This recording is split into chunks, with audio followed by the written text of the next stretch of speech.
Assalamualaikum warahmatullahi wabarakatuh. Waalaikumsalam. Sahabat podcast Bincang Sultra, hari ini kita bertemu kembali dalam kegiatan kopi laborasi. Kopi laborasi ini sebetulnya sebuah tagline ya, yang kita padu antara kita minum kopi, kita timbul air putih ya, kita minum kopi sambil kita berkolaborasi. Baik, hari ini kita kedatangan tamu ya, karena tamu kita ini terkait ada gagasan ya, ide Bapak Gubernur untuk membangun sebuah desa yang data yang akurat yang kita sebut dengan data desa presisi. Maka hari ini saya undang ada beberapa tamu terbaik untuk membicarakan apa sih sebetulnya data desa presisi dan bagaimana hubungannya dengan satu data Indonesia sesuai dengan Perpres 39 tahun 2019. Baik, untuk mempersingkat waktu kita, saya perkenalkan satu persatu narasumber kita pada hari ini. Ya, di sebelah saya Pak Kakanwil, kakak saya, Siap. Bang Sylvester ya, Orang hebat, yang paling ganteng. yang Umar hebat di Kemenkumham ya. Selamat datang di Siap, podcast makasih. saya. Ya, oke.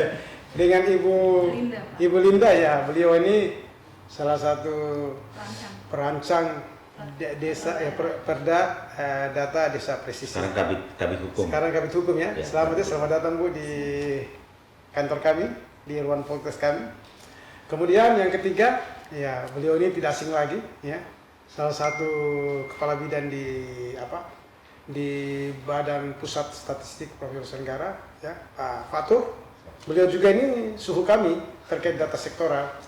Dan yang terakhir, ini tidak kalah ya, Ibu Kabit saya yang cantik, ya Ibu Kabit ini adalah Kabit Data Center yang memang bertugas untuk mengelola satu data sektoral di Sulawesi Tenggara. Baik pemirsa, kita sudah mengenal teman-teman kita yang akan mengupas habis, mendiskusikan secara ringan, berkolaborasi, bagaimana sebetulnya data desa presisi yang akan menjadi salah satu ikonik membangun data desa yang akurat untuk mendukung data sektoral Sulawesi Tenggara, data dasar Sulawesi Tenggara, dan mendukung SDI tentunya.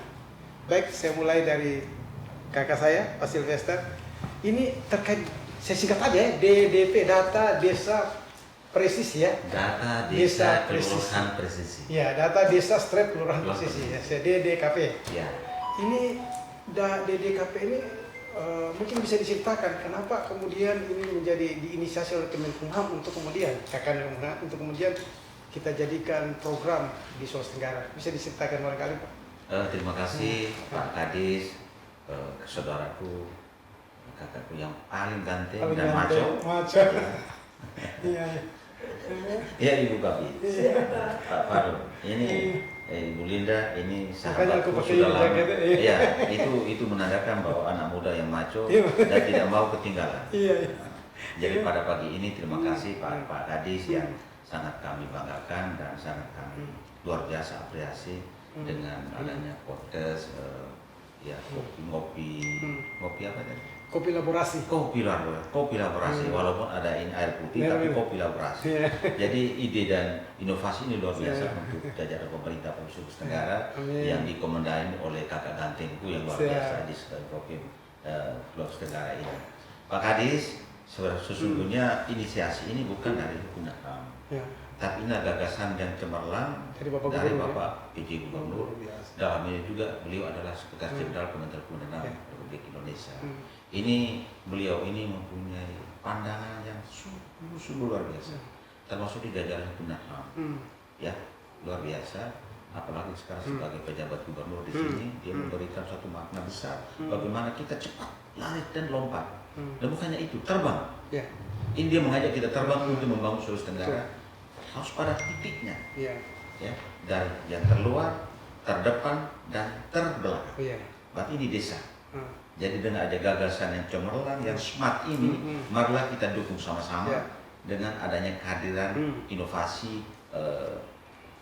data desa kelurahan presisi.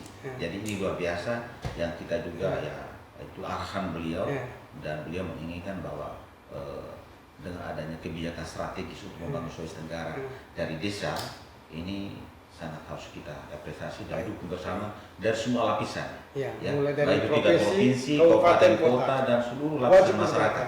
Ya, Berarti kita harus vertikal, pegang ya? pemerintah vertikal juga wajib.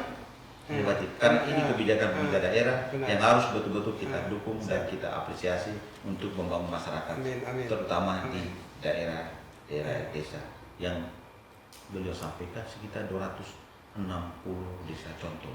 Ada beberapa Oh, jadi di desa. 260 desa contoh. 260 desa Untuk di Sulawesi Tenggara. Untuk Sulawesi Tenggara.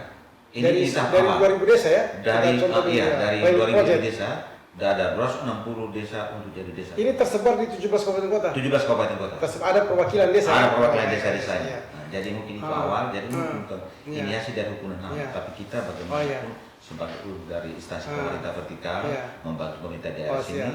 ya, untuk mendorong membangun masyarakat dan pemerintah kota, Iya. provinsi, kabupaten kota Hmm. untuk ya kita sama membangun Membangun Indonesia Iya. dari poros Tenggara Sulawesi. untuk itu menciptakan dari desa akurat. data Desa bukan, akurat. untuk menciptakan data desa akurat. data Desa kelurahan akurat. yang akurat, Yang akurat. ya, terukur, Ya. ya, yang terukur, Ya, valid. yang valid Ya. dan yang Menggunakan real time, yang real bisa time dimanfaatkan terkait. oleh pemerintah Baik. dalam itu tingkat provinsi maupun Iya, kabupaten baik. kota untuk melakukan Baik. perencanaan dalam eksekusi kebijakan strategis untuk masyarakat yang ada di Sulawesi Tenggara. Baik. Berarti terkait DDKP nanti ini tentu kita buat regulasinya ya untuk memayungi. Misalkan untuk- perda. Untuk Ya, perdanya, setelahnya. rancangan peraturan daerahnya Hmm. kemarin ya seharusnya ini lompatannya begitu cepat karena ini kebijakan strategis yang sangat cepat, ya ada kaitan juga dengan perubahan anggaran, ya jadi ini harus ya kita diarahkan oleh Pak Pejabat Ya. Gubernur dan beliau mengendaki secepatnya Iya, iya. dan tim dari perancang yang diketuai oleh Ibu Linda dan Ya, ya. teman-teman saya perancang Hukum dan HAM dan ada kolaborasi juga Baik. tim dari Baik. provinsi Iya. dan juga dari akademisi termasuk dari ya, inisiator ya kemudian ya dari IPB Bogor ya IPB Bogor, ya. Pak Pak Sofian ya. Sofian. Karena Jadi beliau ini- kayaknya ya sebagai ini penggagas yang Ya, utama penggagas, ya, ini dari dia. Iya. Jadi sesungguhnya ini gagasan ini terima kasih Pak Kadis Ya. dengan pada momen yang baik ini Siap, kita siap. betul-betul Ya. mengelorakan semangat kebijakan strategis dari PJ ini yang Ya. sangat smart ya. Betul. Harus kita dukung untuk kebaikan dan legacy ini Ya. untuk kita ciptakan untuk sosial. Benar, betul. Saya setuju. Berarti kan ini Pak Sofian ini sebetulnya penggagas dari DDP ini. Awal kalau tidak salah tahun 2001 melalui Kemen Sosial, Menteri Sosial. Tidak, bukan program sosial, tidak. Belum ya? Tidak. Ini langsung diambil oleh Pak PJ sendiri, PJ. PJ sendiri, dan kami tahu juga dari PBJ, Iya. dari PJ, dan juga langsung mengundang ya, Langsung mengundang. mengundang Pak Pak Sofian di Sofian sini. dengan Ibu dari statistik ya, Dan dari Ibu Pak Agnes, Agnes, ya. dan saya Pak Agnes ketemu langsung 2 kali dengan Ya. kadernya desa Baik, presisi. ya. Jadi Pak Kakak Ganteng, Ya, Pak siap. Kadis yang luar biasa. Ya. Bahwa saya sudah sampaikan sesungguhnya desa presisi ini, data desa presisi di Provinsi Sulawesi Tenggara ada perda, ada perda nomor 5 ya. Iya, yang Perda dibangun nomor sekarang 5 ya. tahun 2018 tentang Oh, satu data pembangunan. pembangunan Sulawesi daerah Provinsi Sulawesi Tenggara. Hmm. Memang beda, tapi isinya ya dia situ saya baca ada 30 pasal, 30 pasal dalam perda lama, sedangkan untuk perda baru 40 pasal. Tambahan Ini ya. ya, 40 pasal. Dan ini luar biasa kerja Oh, iya, maraton hanya siap, 2 minggu. siap. 2 minggu ya. Eksekusi selama 2 minggu. Luar Dan biasa. langsung berita acara. Langsung kita launching kemarin kan? Pengharmonisasian, nah Langsung itu. kita launching, ya, luar biasa, ya. berita acara pengharmonisasian Ya. saya dan Pak Sek. Dan dihadiri seluruh Ya. 17 kabupaten kota. Iya betul. Nah itu. Ya tanggal dari tanggal 7 Ya. sampai 8 sampai tanggal 9. Betul. Jadi itulah. Ya. Pada tanggal itulah. kita- Nanti kemudian setelah itu diimplementasikan ke seluruh OPD Betul. dalam rangka untuk membangun desa presisi, data desa dan kelurahan presisi, Presisi. di 200 berapa tadi? 260 Terus 60. Contoh, pilot project pilot di project. 17 kabupaten 17 tersebar. kabupaten tersebar. Ya artinya distribusinya mungkin tidak harus setiap kabupaten sama, tapi nanti dilihat bagaimana prioritasnya kan? Ya. Nah, gitu ya. Ya. Mungkin saya lanjut ke Oke, lanjut. Ibu Linda. Secara teknis sebetulnya desa presisi bisa dijelaskan harapan kita dari Perdanya, kemudian dari kemarin kan mungkin sudah ketemu Pak Sofian. Sebetulnya apa sebetulnya? Ini kan sudah ada data dasar yang dibangun oleh BPS, sektoral ada di Kominfo. Sebetulnya apa dengan hadir data desa presisi ini? Ya, baik. Bisa dijelaskan mungkin ya? Baik, terima kasih Pak. Jadi penggagas data desa presisi ini sebagaimana yang dijelaskan oleh Bapak Kanwil itu adalah Pak Dr. Sofian dan tim dari IPB. Jadi kami ada naskah akademik sebelum dibuat peraturan daerah itu ada naskah akademik sebagai rujukan untuk membuat peraturan daerah.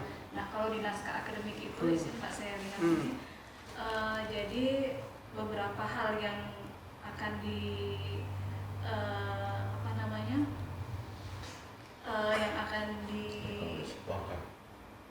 yang akan diselesaikan oleh data presisi ini yang pertama dalam hal untuk mengakhiri polemik data.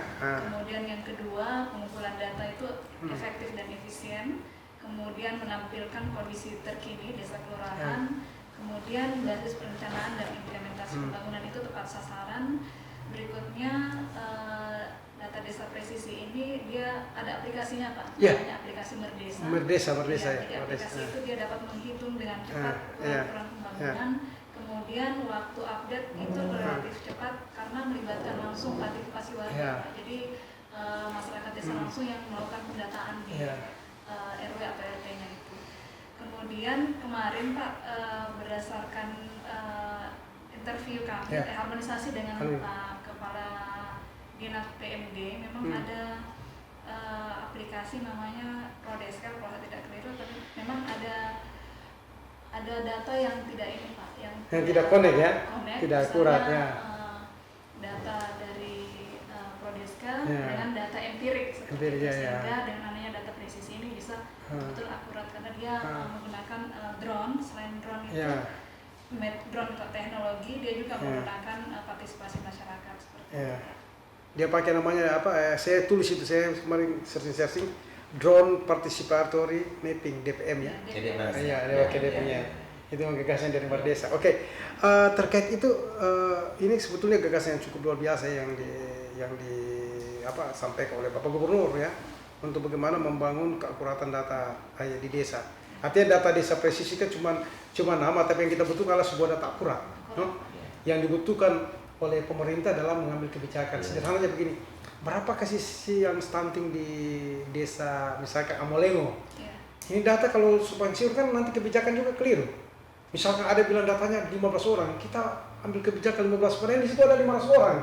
Sehingga kita butuhkan sebuah data desa presisi untuk keakuratan, kecepatan, dan kemudahan kita untuk memberikan kebijakan. Seperti apa program yang tepat di sana. Misalkan ada 500, maka apa yang kita langkah-langkah yang kita harus lakukan. Di situ mungkin dilakukan ya. Karena saya baca di beberapa literatur, data desa presisi ini gabungan antara data sektoral yang ada dengan data dasar. Mungkin bisa dijelaskan terkait itu Bu?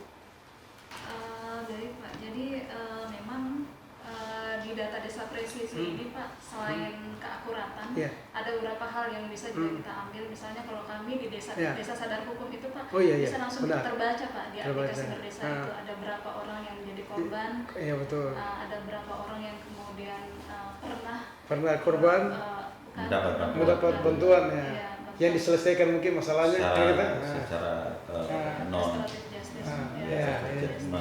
hukum ya. Bisa juga kita membaca ada datanya semua itu Pak, ditahu kan? Ini atau kota ini sudah layak anak atau tidak. Berarti dia pakai spasial kan? Sistem spasial dia pakai. Iya. Berarti di dalam aplikasinya itu sistemnya bangun ada spasialnya. Kita bisa lihat titik-titiknya. Jadi kalau aplikasinya itu ada 3 partition, saya lihat Pak. Ini Pak Kakan, ini termasuk aplikasinya ini akan diberikan kepada pemerintah daerah ya? Jadi begini, aplikasi ini sebenarnya memang bukan untuk pemerintah daerah saja, termasuk untuk seluruh jajaran pemerintah dan Sulawesi Tenggara, termasuk juga seluruh masyarakat dan Sulawesi Tenggara. Kebutuhannya di desa-desa. Kalau ini begini, ini tergantung SDM-nya dan sumber daya alam yang ada. Iya. Jadi SDM ini kalau data ini dikelola tidak pas oleh SDM yang tidak pas, nanti hasilnya untuk tidak perencanaan dan proses kebijakannya tidak pas. Tidak pas juga. Eksekusi inovasinya gagal. Betul. Jadi ini butuh SDM yang baik dan betul-betul kita percaya. Jangan data ya sebenarnya jadi dicari-cari. Kalau tidak percuma. Ini gagasan begitu bagus, tapi datanya tidak pas ya tidak bagus. Karena DPP ini saya lihat dia by name, by address dan by koordinat. Jadi ini kolaborasi. Ini kolaborasi. By name nama yang sesungguhnya di situ, by addressnya, alamatnya, dan juga by koordinat, titik koordinatnya. Jadi kadang-kadang kan begini Pak Kakani, saya pernah di 2016 keakuratan data nih dicapai. Alamat saya ada di Hua-Hua, padahal saya tinggalnya di Puatu. Ini kan sudah by name, by address, tapi tidak by koordinat. Harusnya kan by koordinat. Nah di DPP ini sudah by koordinat. Artinya sudah lebih akurat. Ya kan kemarin kalau dicapai dari titiknya itu begitu Pak. Saya dapat teman-teman banyak. Menurut Nik ya, saya tadi cek Nik, alamat saya kok tinggal di Hua-Hua. Ini kan tidak by koordinat. Sudah by name, by address, dan tidak by koordinat. Sementara DPP ini dia sudah 3 nih Pak. Sudah by name, by address, dan by koordinat. Ini berdasarkan literatur. Pak Kades, ini saya tambahkan sedikit. Ini suatu kebanggaan dan ungkapan rasa syukur yang luar biasa bahwa dengan adanya inovasi DPP ini, DPKP ya. Pak PJ ya, walaupun ini ide dari Pak Dr. Sufyan IPB, tapi ini kan langsung dijemput dan diambil oleh Pak PJ selaku sementara menjabat untuk membangun pemerintah dari Sulawesi Tenggara ini kita sangat bangga ya. Dan harus kita laksanakan. Karena bagaimanapun ini menjadi sentuhan yang sangat langsung dengan masyarakat. Jadi ya, apa dilakukan kebijakan misalnya untuk Sulawesi Tenggara ini misalnya sampelnya 260 ini. Kalau tidak pas, data tidak pas, berarti ya eksekusi eksekusi tidak sumber daya tidak pas. mumpuni ya. Jadi di sini ya mau dibilang ya ini kebijakan yang sangat berani dalam para di ujung tahun ya. Iya benar. Kebijakan beliau sangat berani dan berarti Pak Kakak ini mau dilaksanakan dalam bulan ini ya setelah selesai. Mau dilaksanakan. Harus dilaksanakan. Kalau tidak bisa betul. Karena rencana misalnya beliau punya gagasan untuk 50 membangun 50 yang daerah miskin, rumah miskin ya, daerah layak huni. Misalnya 50 setiap kabupaten. Itu baru data. Ini kan data ini. Kalau tidak ada datanya jangan mau dieksekusi. Jangan sampai salah eksekusi. Salah eksekusi. Salah goal eksekusi. Salah benda rumah ya. Salah benda rumah. Harusnya yang dikasihkan orang yang layak tidak layak. Baru. Setuju. Jadi kita mempercepat regulasi ini untuk mendorong supaya kebijakan Pak PJ ini tidak salah, bisa sesuai dengan sasarannya dan terukur.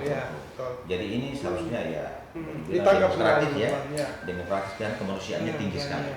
Jadi ini luar biasa ya. Gagasan beliau ini Pak PJ, Pak Gubernur ini bukan karena beliau dan selalu Pak Gubernur nyampaikan sekjen bukan betul. Karena sekarang kan bagaimanapun dia gubernur kita sini dan saya juga mewakili pemerintah sebagai menteri di daerah menteri daerah yang sangat mendukung dan mengapresiasi. Sama halnya kan kita diberikan Sumaker ini kan gratis. Saya sendiri sebagai pelaksana itu luar biasa nih. Karena aplikasi ini kita diberikan, kami sebetulnya sudah gagal sudah 5-3 tahun tentang aplikasi TT, tapi tidak pernah maksimal, tidak jalan, hanya jalan di Kominfo dan beberapa OPD. Sekarang ini sudah 29 OPD sudah sudah siap. Tinggal kembali ke SDM-nya. Tetapi barang ini catatan Pak, ini tidak nol budgetin. Tapi kemauannya luar biasa. Kemauan teman-teman di provinsi. Alhamdulillah. OPD ini sangat luar biasa dan dukungan luar biasa. Dan ini kita merasakan dukungannya beliau tidak no budgetin, tidak punya anggaran 1 sen pun yang kita harus keluarkan. Yang kita sudah lakukan ini insya Allah dalam akhir bulan ini kita sudah launching. Baik, kita kembali ke data presisi tadi, data desa presisi. Ibu bisa menjelaskan lagi yang terkait yang tadi mungkin ada tambahannya. Aplikasinya itu Pak, aplikasi data desa presisi itu yang pertama aplikasi sensus, kemudian aplikasi monitoring dan evaluasi, kemudian aplikasi webGES namanya Pak. Website GES ya? Apa? webGES spasial. SDGs ya? SDGs ya. Jadi betul yang diusulkan Pak Kanwil, nanti ada di dalam draft rancangan peraturan daerah itu nanti pendataan data desa kelurahan presisi itu harus dicantumkan dalam RPJMD, RPD dan RKPD.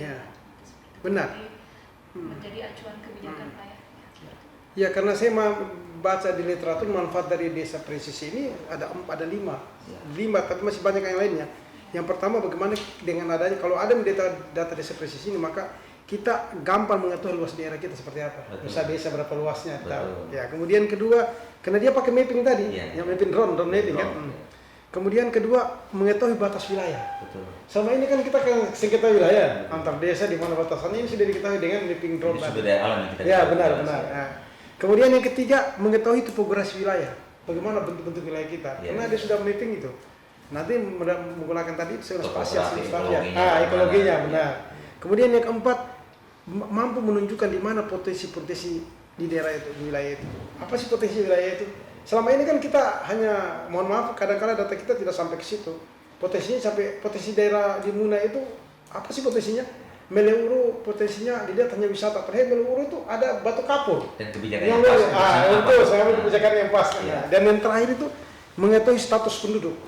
Kendala kita 2 tahun lalu tuh Pak Fatur ada perbedaan data antara Dukcapil dengan PPS terkait penduduk. Sehingga saya ingat sekali waktu itu Pak Alimasi panggil saya kalau bisa lo terbang. Saya dari kantor di Kumaraya pakai sepatu kaos kaki satu tidak pakai kaos kaki keburu. Sampai sana ternyata perbedaannya 3.000 ya atau 30.000 Pak. Oke, kita jelasin dulu Pak Fatur terkait ini. Saya kembali ke Pak Fatur. Terima kasih Bu ya. Ya, kita bincang ringan aja Pak Fatur. Ini kan Pak Fatur sebagai orang di BPS yang membina data sektoral ada di daerah, termasuk juga data-data khusus, termasuk juga data dasar ya, menyuplai data dasar.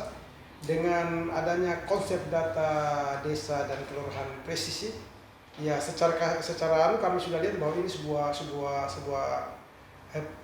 perbaikan membantu kita untuk mendapatkan akurasi data. Bagaimana pandangan Pak Fatur? Baik, terima kasih Pak Karis dan Pak Linda, Nana. Izin,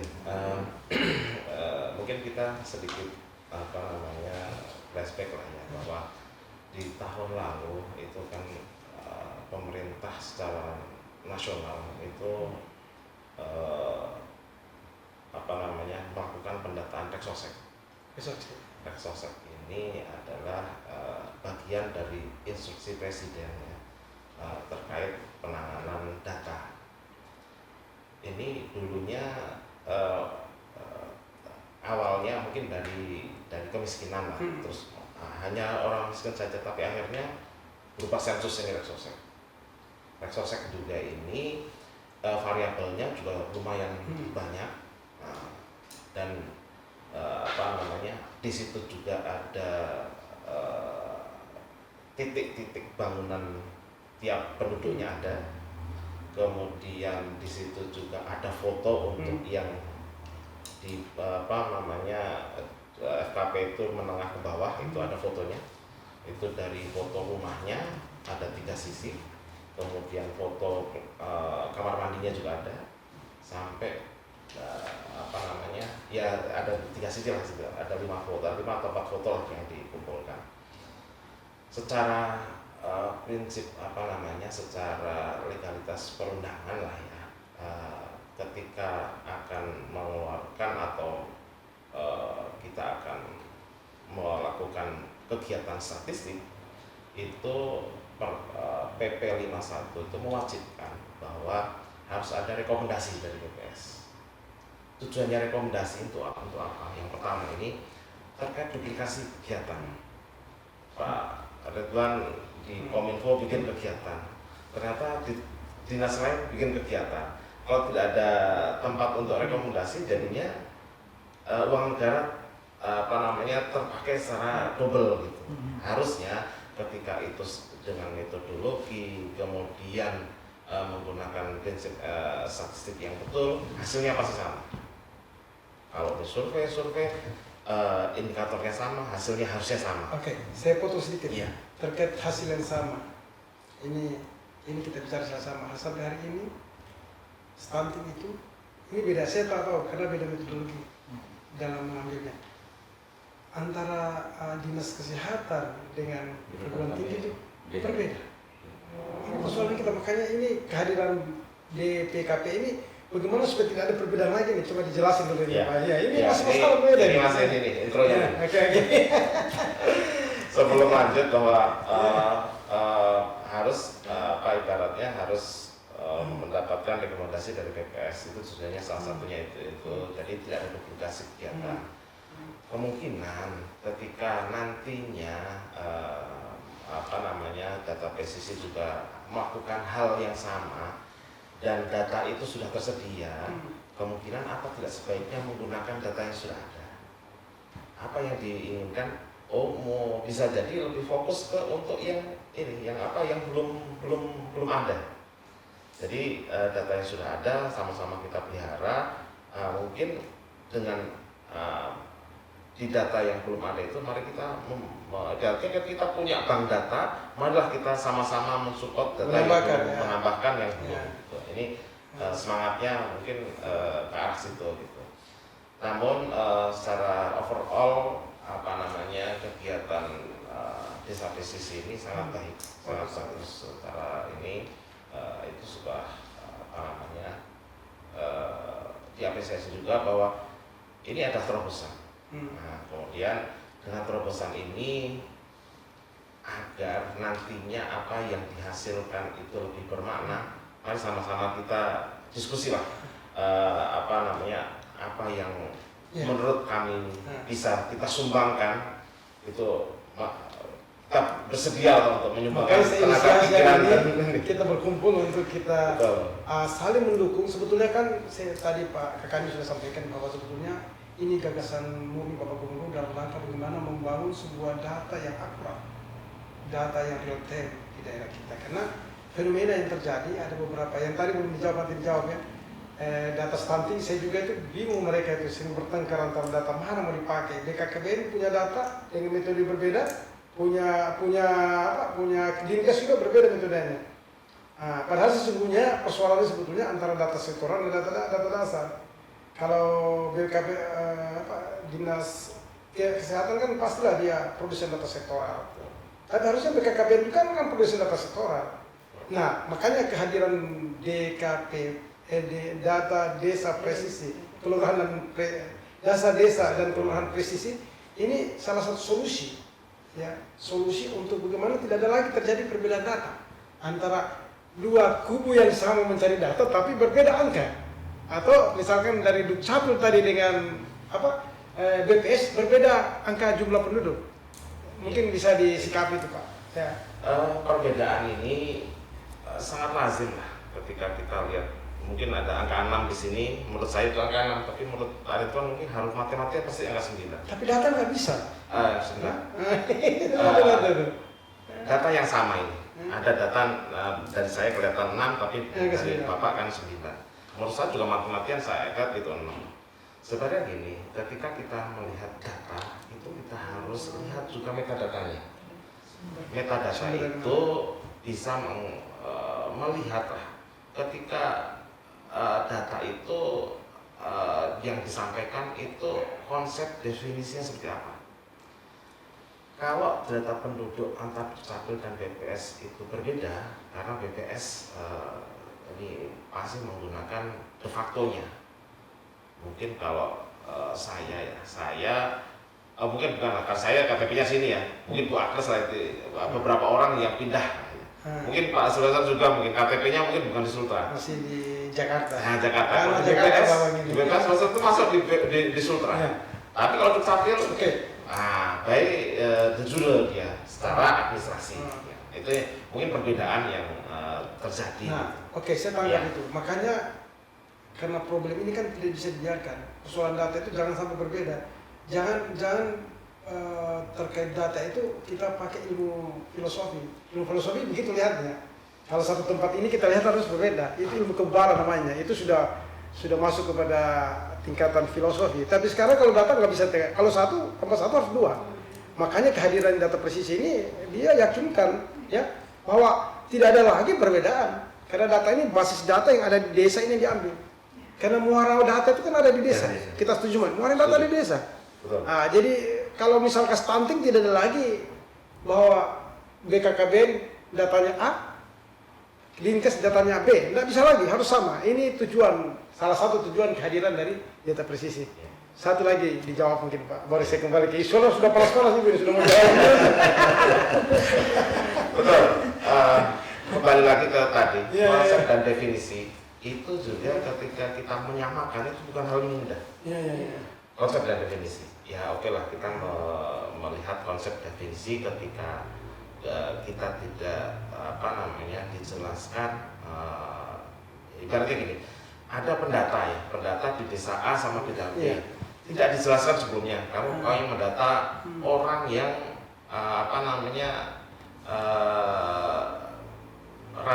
berambut lah, macam-macam dia filosofinya.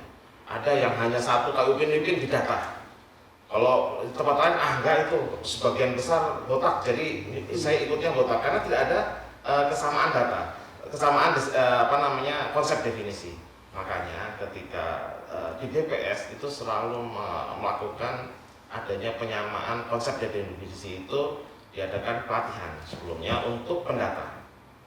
Jadi kan kita melakukan kegiatan pendataan itu bagaimana kita meminimalisir perbedaan itu, ya kan? Yang pertama ketika dari petugasnya lah, petugasnya menyampaikan hal yang sama, diterima sama responden juga beda-beda ini.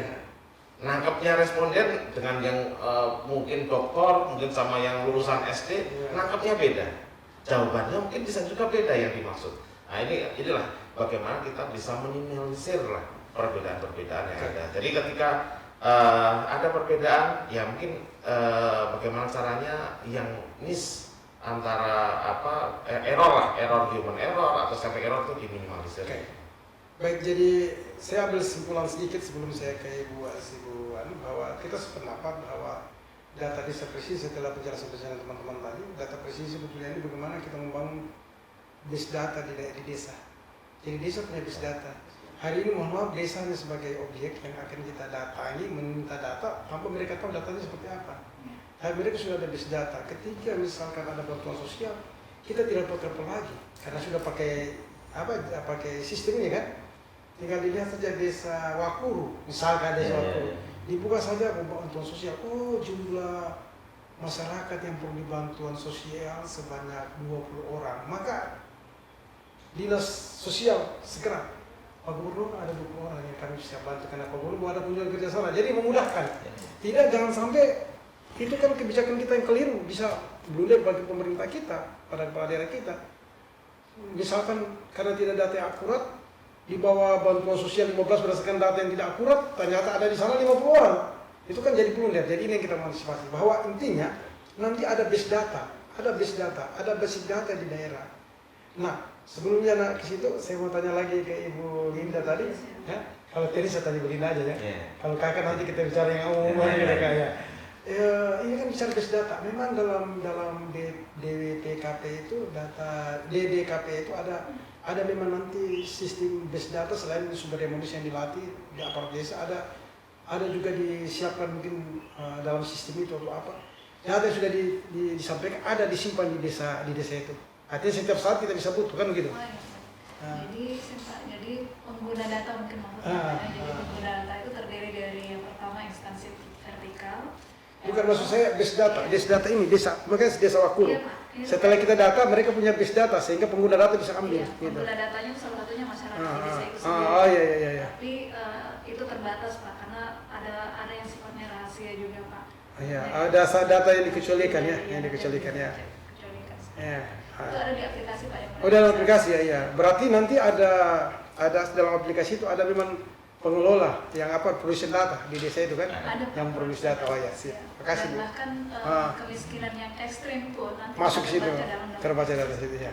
Berarti terkait data nanti jangan lupa terkait ini Bu, memang harus ada keterlibatan antara produsen data dasar dengan kami dari sektoral yang memang wali data sektoral PPS 39 kami harus dilibatkan.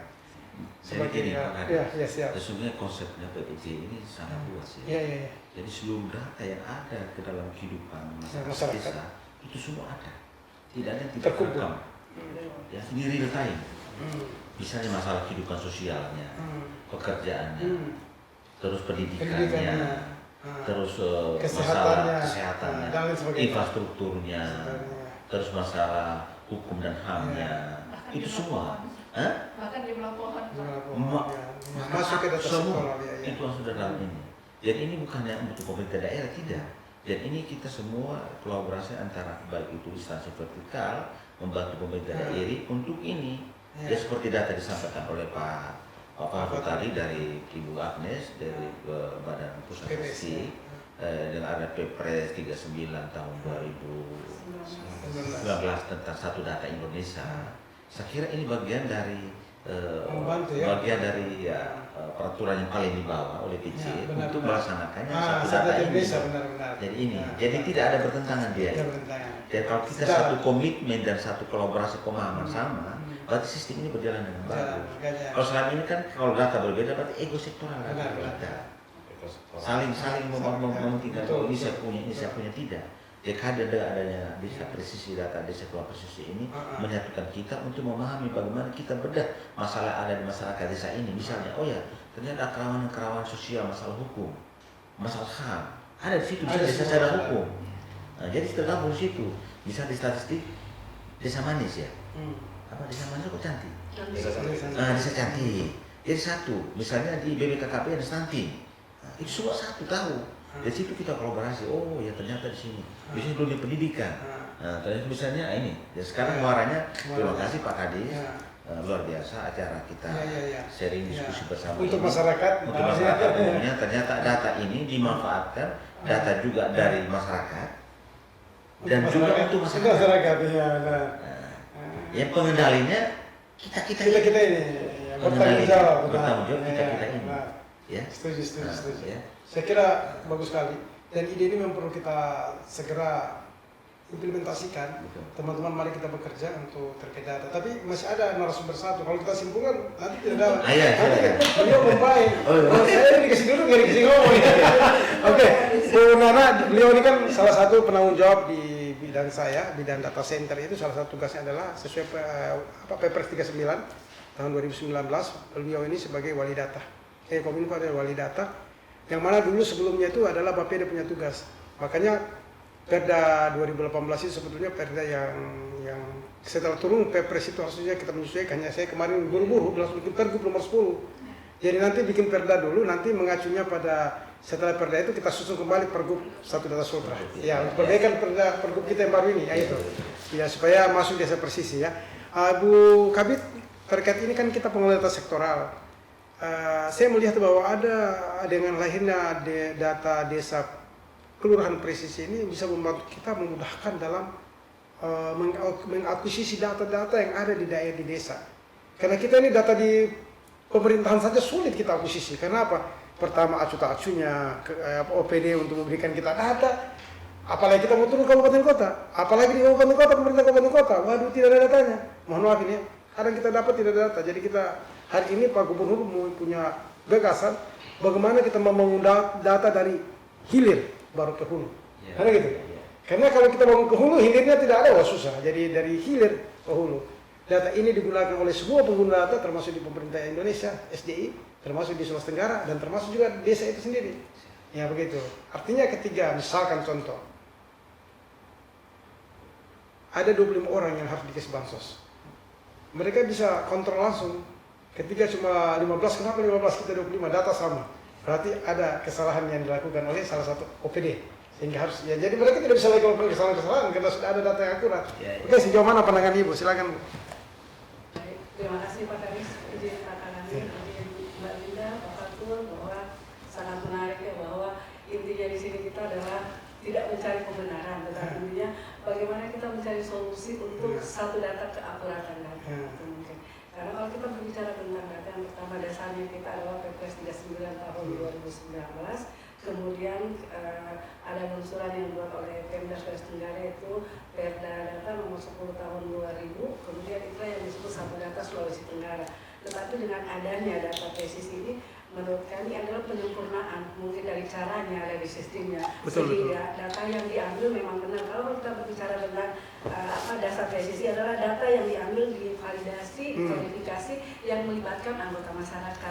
Kemudian sehingga sumber metadata juga jelas. Lebih jelas. Ada satu contoh ini Pak. Memudahkan kita kan? Sangat mudah. Jadi ini yang kita butuhkan, data real, tidak data kira-kira aja, kira-kira apa, karena di era sekarang yang kita data real, karena program pemerintah apabila kita sinkronkan lebih banyak berhubungan kepada bantuan-bantuan. Jangan sampai bantuan yang diberikan itu tidak tepat sasaran, tetapi dengan ada data real tentu kita akan tepat sasaran dan uang negara juga tidak mubazir. Ada satu contoh misalnya ketika izin Pak Kadis mengatakan tadi bahwa ini data sampling antara BKKBN dengan ini nggak sama gitu. Ternyata setelah kemarin contoh yang dikasih oleh Pak Dr. Sofyan mengatakan setelah melibatkan unsur desa di dalam salah satunya adalah tim PKK, data real didapat ternyata sampling berapa karena melibatkan karena yang paling tahu kondisi itu adalah masyarakat PKK yang dia tahu di sini loh ada ibu hamil, di sini loh ada kekurangan gizi. Jadi kalau kita misalnya analisanya seperti itu, jadi kedepannya mungkin dengan adanya combine ini, karena kami juga di pemerintah provinsi utamanya dengan adanya satu data yang dimana kami kominfo menjadi satu data, ada kami punya aplikasi itu portal satu data, Sindata Sulawesi Tenggara. Nanti di combine gitu. Intinya adalah menyempurnakan karena pada dasarnya bagaimana data ini, data akurat, mutakhir bisa dipertanggungjawabkan, tetapi yang paling penting adalah bisa dibagi-bagikan ke semua akses lapisan masyarakat dan pemerintah. Mungkin begitu Pak. Oke, makasih Bu. Jadi ya benar sekali tadi kita sudah sependapat ini bahwa sebetulnya kehadiran data desa kelurahan presisi ini membantu kita, khususnya untuk di Kominfo dalam rangka untuk membangun satu data sektoral menjadi tugas kita. Tentunya kita akan kompilasi dan kita combine dengan resource-tech yang ada. Ya kalau resource-tech sulit bahasanya. Begitulah. Ya, jadi nanti yang belum ada di resource-tech itu yang kita data. Yang sudah ada nanti kita tinggal kumpul, kita kombinasikan.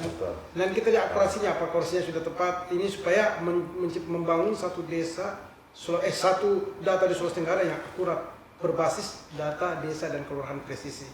Jadi data desa dan kelurahan presisi ini tidak berdiri sendiri, ya begitu Pak? Ya. Tapi membantu kita satu sistem yang dia gagas gubernur untuk membantu kita memudahkan mendapatkan data sektoral yang akurat, data khusus yang akurat dan data dasar yang akurat. Dalam rangka perencanaan dan pembangunan daerah sendiri. Dan juga dalam rangka mendukung satu data Indonesia. Saya kira begitu. Bank Indonesia dari pinggir. Iya, dari pinggiran ya. Karena Pak Presiden bilang bahwa data itu sangat berharga, lebih berharga daripada sumber daya alam yang ada sekarang, minyak di bumi dan seterusnya. Karena data ini kapan salah, ya itu sudah human errornya besar sekali. Ya, saya ambil contoh Pak kakak, saya panggil kakak biasanya. Kalau kakak bisa agak berat sama kakak. Kakak saya yang gagah ini, yang gagah berani. Kakak saya ini begini. Ini yang hari ini terjadi konflik di Timur Tengah. Itu kan kalau tidak punya akurat data itu tidak mungkin bisa Hamas masuk ke karena dia punya data akurat sehingga dia tahu di mana lemahnya bisa masuk. Gitu. Ya, itu. Jadi kekuatan seseorang tergantung dari data. Saya kira begitu. Kalau data lemah, maka akan tidak jalan. Perencanaan evaluasi inovasinya lemah dan kebijakan tidak jalan. Tidak akan terarah. Tidak tepat sasaran, tidak terarah. Tadinya mau dieksekusi 2, tinggal setengah. Ya. Ini sederhananya. Baik Bapak Ibu, kita mau panjang cerita. Ada lagi Buna? Cukup Pak. Kita mau panjang cerita, bisa lihat. Ya saya juga ada kegiatan pemasangan anggaran. Terima kasih banyak. Ya terima kasih. Terima kasih kakakku, kakak. Ya. Bu Linda, terima kasih. Pak Fatut, terima kasih. Bu Nara, terima kasih. Ya, teman-teman semua, podcast ya, Bintang Sutra. Hari ini kita berkolaborasi. Kita mendapatkan satu. Saya tidak mau persimpulkan, satu pesan saya bahwa kehadiran Bapak Gubernur hari ini membawa perubahan. Selain Sumaker yang membangun sistem pemerintahan bersimetrik yang akan dilaksanakan di pemerintah provinsi dan kabupaten kota, juga tidak kalah menariknya Bapak Gubernur membangun sebuah satu data yang disebut dengan data desa dan kelurahan presisi yang berbasis pada data yang di desa yang akurat, reliable, valid dan tentu real time. Demikian pemirsa, nanti kita akan bertemu pada sesi berikutnya. Assalamualaikum warahmatullahi wabarakatuh. Waalaikumsalam. Siap. Melinda. Ini kan literasi Pak, kita harus isiasi masalah yang penting. Supaya masyarakat tahu apa sih. Kalau mereka tanya, Assalamualaikum, apa ini bikin Pak? Ya.